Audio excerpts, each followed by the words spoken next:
सातारा जिल्हा पोलीस अधीक्षक श्री समीर शेख सर, तसेच माननीय ॲडिशनल मॅडम कडूकर मॅडम, तसेच उपविभागीय पोलीस अधिकारी नवले सर यांनी आम्हाला दिलेल्या सूचनेप्रमाणे शाहूपुरी पोलीस स्टेशन हद्दीमध्ये जर कोणी अवैधरित्या कोणतेही स्फोटके अथवा स्फोटकजन्य पदार्थ किंवा तत्सम पदार्थ बेकायदेशीररित्या विक्री करत असतील किंवा अन्य कोणतेही अवैध व्यवसाय करत असतील त्याबाबत कारवाई करण्याबाबत सक्त सूचना दिल्या होत्या।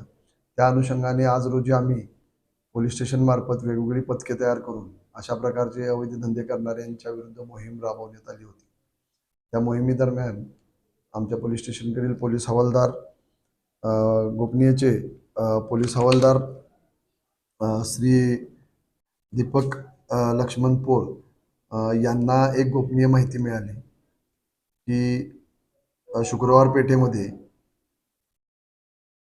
कोळेकर यांच्या किराणा मालाच्या दुकानामध्ये अवैधरित्या फटाका विक्री सुद्धा होते आणि काही फटाके तिथं विक्रीसाठी ठेवण्यात सुद्धा आलेले आहेत। त्या अनुषंगानं आज रोजी आम्ही स्वतः पोलीस हवालदार दीपक पोळ, API बाबर मॅडम यांच्या पथकासह त्या ठिकाणी कारवाई केलेली आहे। या कारवाई दरम्यान तिथं फटाके मिळून आले जे बेकायदेशीर विक्रीसाठी ठेवले होते। दुकानदार प्रकाश कोळेकर यांच्याकडं परवाना नसल्याची सुद्धा बाब समोर आली। त्या अनुषंगानं आम्ही तात्काळ सदरची बाब माननीय तहसीलदार साहेब यांना सुद्धा कळवली। तलाठी श्री शेटे यांच्या मदतीनं सदरचं दुकान आम्ही सील केलेलं आहे।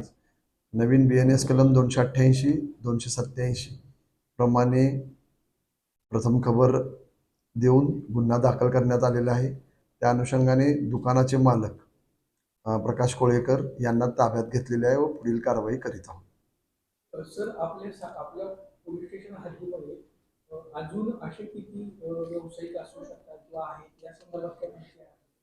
असे कोणतेही अवैधरित्या कोणी फटाके विकत असतील किंवा असे तत्सम पदार्थ विकत असतील तर त्यांचा शोध घेऊन त्यांच्यावर नक्कीच कारवाई केली जाईल। सध्या तरी अशा आज आम्ही केलेल्या मोहीममध्ये अन्य कोणी मिळून आलेलं नाही। ह्या पथकाला आम्ही बऱ्याच ठिकाणी या बाबतीत आम्ही जाऊन तपासणी केलेली आहे, परंतु जर अशा काही माहिती मिळाली तर नक्कीच त्यांच्यावर कडक कारवाई केली जाईल। तशा सक्त सूचना माननीय पोलीस अधीक्षक सो यांनी दिलेल्या आहेत।